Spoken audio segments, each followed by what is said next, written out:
Soccer girls, you know we got some problems. So tune on in, away we talking how to solve them. We may laugh, we may learn, we might be your games with centerpiece.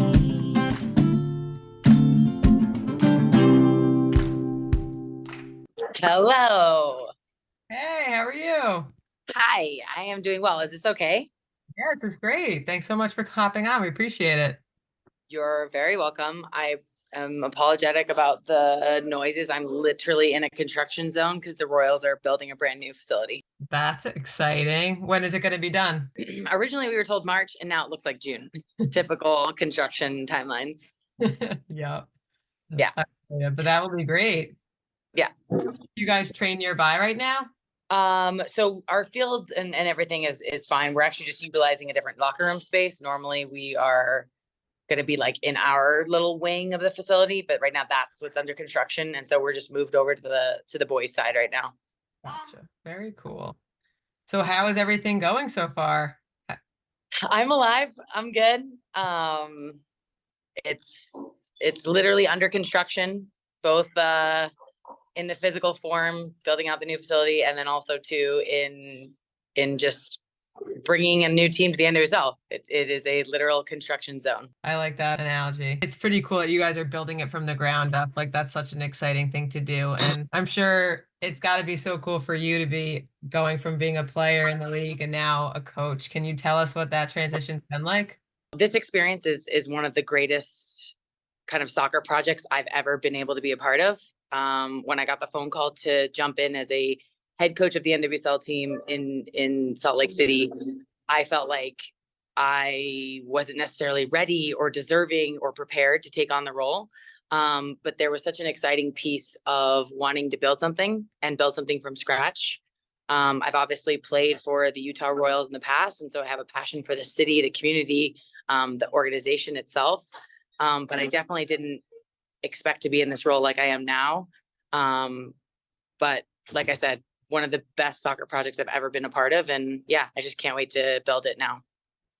We've talked to a few players on your team and then even just other players in the league about the experience of having a former player as your coach and the experience of having someone who's been through the struggles of the league, knows the struggles of being a female athlete in general, not just, your average coach that's coming in with a complete outsider's perspective. What do you think, what experiences from your playing days and from your own experience of having like a player coach relationship, what are some things that you want to take as a coach and make sure either that you never do to your players or you want to bring to your players because you never had it? I'm so curious because you bring a totally different perspective. And yes, most coaches have been a former player in some capacity at one day, but to truly have had probably the most fresh experience as an NWSL player and a professional women's soccer player, and then to be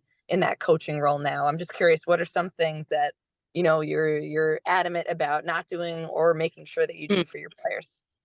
Yeah, that's a really good question. I think I have the luxury of being extremely relatable in my position right now, given that I was once a player in the NWSL. I walked in the same shoes as some of these players.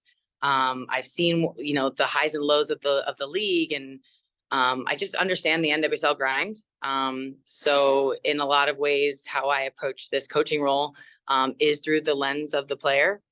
But at the same time too, like I know I'm stepping into a role where I am the coach, and from that standpoint, like I have to do what's right for the program and what's right for the full team. And my main goal is that like I care for these players, undoubtedly so, to a point where they know that I have their very best interests at heart. I want every single player that comes to the Royals to know that they've gotten better, that they've developed, that they enjoyed their experience here. Because that's what I wanted as a player. I wanted to feel like I kept getting better and better each year. And I'm sad to say in some years of my NWSL experience, I felt stagnant and I didn't grow. And so I certainly don't want that for my players here. And so something I plan to implement is just really diving into the players' development, really diving into their needs. My ultimate goal is to win championships here. And the way you do that is by improving the individuals. So I am not afraid to get my hands dirty and work with these players one-on-one and really get down to business because, like I said, I'm after a championship and I'm after making my players better.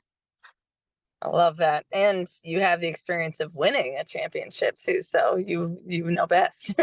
I am curious, there's big like debate and people have different opinions. As a coach, do you treat every team member the same, or do you treat them as individuals with individual wants, needs, ways that they respond to verbal cues, physical cues, everything? I'm curious to your outlook on that. Here's what I'll say. Everyone gets held to the same standard. We all have the same expectations and responsibilities within the group. But from a coaching perspective, there's not one size that fits all. So some of my players may need more or less from me than their teammates. And that's my job to figure out, like, how am I going to get the best out of each and every player? And every person's recipe is a little bit different. It seems like such an obvious thing that all players should be held to the same standard, but I don't feel like that's always the case. So I feel like that's an important part of it, that they all should be. But it's true, every player does respond differently. So it's a hard thing to do. I don't envy coaches for that. I feel like it's really challenging, but I feel like because you were a player and you have been in the shoes on that side, that you probably are very good at doing that. How do you feel coaching your teammates? Is that challenging? Like people that you did play with, like now that you have a different hat on, what's that like? There are a couple players on the roster who I have been teammates with. Certainly players on the roster who I have played against. So it is different to be sitting in this role with this hat on. But the same way I was a teammate is similar to how I am as a coach. I lean on passion. I lean on intensity. I want to drive the group. A lot of the years that I played towards the end of my career, I either stepped into the captain role or I was the player that brought the younger ones under my wing. And so stepping into coaching and being that role for some of these players, it doesn't feel too odd for me, actually. I'd love to hear my players' opinion on that. But at the end of the day, like, they know that I'm here for them, and I'm going to do my very best for the team and put them at the forefront. And I think that's all you really want in a coach player relationship. Yeah, I think one of the general consensus that we've heard from players is I think they feel very understood by you, which is like, as a player, like I wanted my coach to understand me, understand my intention, not ever feel like any of my effort was being mistaken in the wrong way. So the fact that one of the first things, your players are saying about you is that they feel understood by their coach is like a big kudos to you. Cause I feel like that's where a lot of anxiety from a playing standpoint comes from, is when you feel like you're not understood from your coach. Throughout all your years of playing, I'm curious, what is the most impactful ways that a coach has influenced your career or you as a player? And then what is one of the most detrimental ways? And obviously you don't have to name specific coaches, but I'm just curious, how has a coach positively influenced your playing experience? And then how has it been negatively influenced? So I'll tell you the story of my very first year in what was called the WPS. So the Women's Professional Soccer League in America. I ended up being the #1 draft pick. I went out to Boston. I had a terrible opening season with that group. I had a lot of pressure on my shoulders, huge expectations. And I ended up crumbling. I didn't do well. It was my first time away from home and all the things. And I'll take ownership too of the fact that I didn't play well. And I had a coach who didn't really, trust in me and believe me. And I wasn't getting selected for starting lineups. And even though at the time I was playing for our national team, and so I knew inside I had the ability, but I wasn't necessarily performing out on the field. And it wasn't until the end of that season when I got traded actually to a new team. I joined in with a new coaching staff, new set of players. I went from, my year in Boston where I scored 1 goal to then the next year scoring almost like 17 or something like that. And I look back on that experience that I had and I was like, well, what was the difference? Like what changed in me? What was what was the environment? And I think I fall back on the fact that the coach that took me under their wing in that second team, like, they just promoted confidence. put me in front of the net and they promoted confidence, and they definitely held a standard. They expected, a lot out of me as well. But I feel like I came out of my shell as a player. And who knows, maybe it was partially because of the coach that unlocked that in me. And so when I took on this coaching role, I thought this, in a similar way, like, how can I unlock my players? How can I maybe last year fix what could have been a bad experience for my players and then turn it into a great year this year? And so, yeah, I'm going to focus on promoting confidence in my group, and bringing out the best of my players, like I said earlier. I love that. And it's crazy because, like, you were still you in the season where you scored 1 goal versus 17. That's not even like, those aren't even in the same ballpark. So it's like, Right. yeah, that can be the difference sometimes, that, yeah, truly feeling like you're in a place where you can take chances and take risks, and it's not going to be, held against you or anything like that. That can open up a player's potential big time. That's amazing. Yeah, I feel like a big thing that when we do have players on is if they do have a change in their game, what is it? And a lot of times it is confidence, whether that's having coaches instill it in or have it themselves, like some sort of growth in their confidence can really change their game. And I think it's something that a lot of younger players struggle with too. It's at every level, it's hard to have confidence, but once you get it and if you can keep it, like it's such a game changer. Yeah. How do you feel the game's grown since your first season? And then and on the national team, how have you seen the biggest growth and what changes do you want to continue to see? It is such an amazing time to be involved with the NWSL and to be a woman in the game of soccer. Professional sports here is growing, and I think the NWSL specifically has grown so much, especially since I joined. Not having a proper locker room, not even having enough, people on staff. Like, you just see the amount of growth the NWSL has gone through. And I'm really excited to be a part of the league now.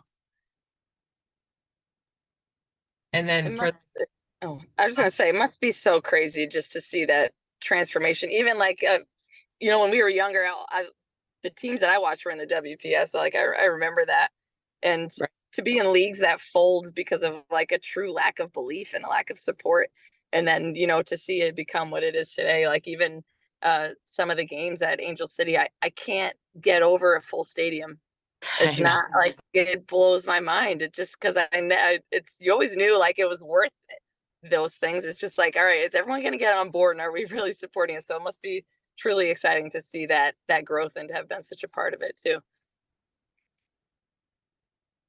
Each time we've talked to different teams in general, they've had different goals for the teams and how our listeners can support them. So I'd love to know, what ways can our listeners support you guys specifically?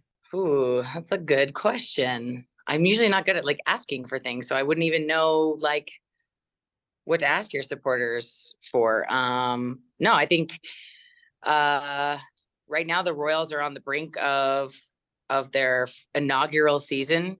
I know the Royals were once a pro team before, but this is the first time in this second iteration that we're finally getting out in front of fans. And like we mentioned earlier, it's at such a great time in the NWSL to join in. And so I would just encourage people to come check out the Royals.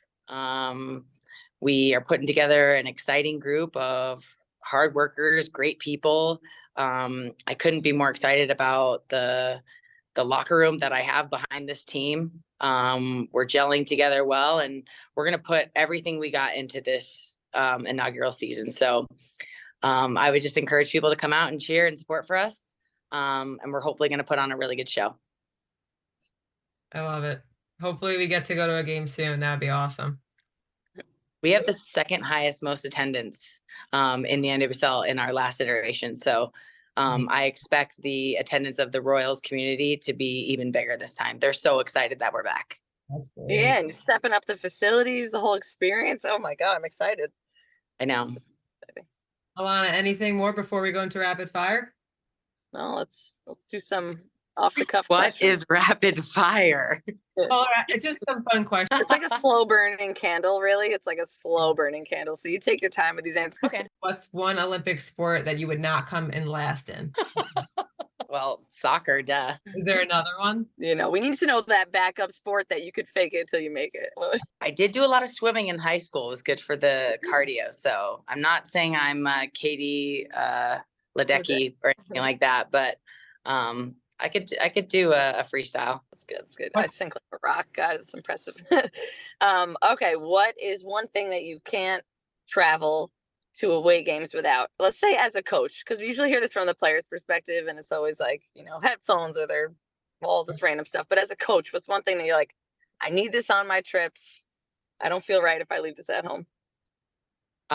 You'll always find me on the sidelines holding my Duck Dig brand notebook. I feel like I'm always jotting down things. I think me jumping into this coaching role, it can be overwhelming at times. So I'm always, you know, jotting down little notes here and there and making sure I keep track of everything. Cause yeah, as you can imagine, it's a lot going on. That's good. Those notebooks are next level. They're very cool. A little brand promotion for my friend Tiff Weimer as well. We know Tiff. She's from Connecticut. We used to play pickup with her back in the day. There you go. If you could have dinner with any athlete or coach, who would it be? Have an athlete and a coach there. Yeah, from any sport. Two of my mentor coaches that I'm looking at right now, Don Staley, Steve Kerr, Becky Hammond. I feel like there's so much for me to learn from other great coaches. Yeah, I'm on the prowl to become the very best coach that I can. So always learning and asking questions and figuring out how I can further develop my coaching skills. I love it. And then what's a dream athlete to sit down and have dinner with? Golly, my all-time favorite athlete was probably between Kobe Bryant and Mia Hamm. At least those were my two idols growing up. But yeah, the world of sports has just gotten so amazingly strong, and so there's too many good athletes nowadays to choose from. I love it. If there's a movie that you can quote way more than the average person, what would it be? Oh man. Oh. No, right now I'm actually blanking on movies that I would sit back and watch over and over and over again. But my good friend Heather O'Reilly always wants me to speak in Jim Carrey accent. So she probably would pin me to say Dumb and Dumber or one of those silly movies. Yeah. That's a classic. Too easy to reference. I love it. I dressed my son up as the Dumb and Dumber in the tuxedo, him and his friend, for Halloween. So Perfect. A lot of quotes from that day. What is one food you could eat every day and never get sick of? I love fresh fruit. I have a yogurt every single morning with fruit, so that's probably the go-to. Me too. Good answer. What's something on your bucket list or your soccer bucket list? Win an NWSL championship. The other day, someone told me that there's never been an expansion team in any sport, any pro sport environment that has won in their first inaugural year. So my ultimate, bucket list or goal would be to bring home a championship in a franchise year. That'd be really cool. Wow, that's an interesting fact, which makes sense. It's very hard in an inaugural year too, but wow. All right, and our last question. I hope like setting the bar very high. Yeah, well, yeah. If you're not setting the bar high, what are you doing? Like, what are you doing? What is your biggest soccer girl prob or soccer coach prob, if you got a coach problem? Ooh, for me, training has to be as game-like as possible. So when the session doesn't look like a cutout of the game, or if my players have the relaxed shoulders and they're just hanging out, like that for me is a sticking point. I make sure my players come to training with, shin guards in, no jewelry, like paying attention to all the little details, because I'm massive in terms of making sure that training looks like the game and having it be as realistic as possible. I love that. That's a great one. Well, Amy, thank you so much for coming on. It was great to chat with you. This is like such a full circle moment. I remember us interviewing you before the World Cup, in Oh, 20. That's so crazy. That's when we were like our first big interview too. So very crazy. cool That's awesome. you are now, and we're really excited to watch all your success as a coach. Thank you. And congrats to you guys too. It's amazing. Thank you so Thank much. you. We hope to get out. We want to see a Utah Royals game. Yeah. I didn't know that about your the attendance being that Yeah. high previously. So that makes me like super pumped. That's Yeah, awesome. I think like our average attendance last time was 12,000 a game. That's So awesome. That's we're the amazing. only women's sports team in Salt Lake City. So, you know, the community really like has our back, and yeah, it's fun to play here. That's awesome. And if there's anything going forward in this season that you want highlighted, or anything that you think that's really cool that can be showcased, that we can just help get more people like learning the personalities of your players on the team, the team handle, let us know, because that's what we're here for, and we Cool. want these young girls to like be following these teams and eventually hopefully dream to play on them. So let us know, please. I would love that. Thank you. Awesome. Well, thanks so much, Amy. Have a great day. Yep. Appreciate it. Thank Bye. you. Bye.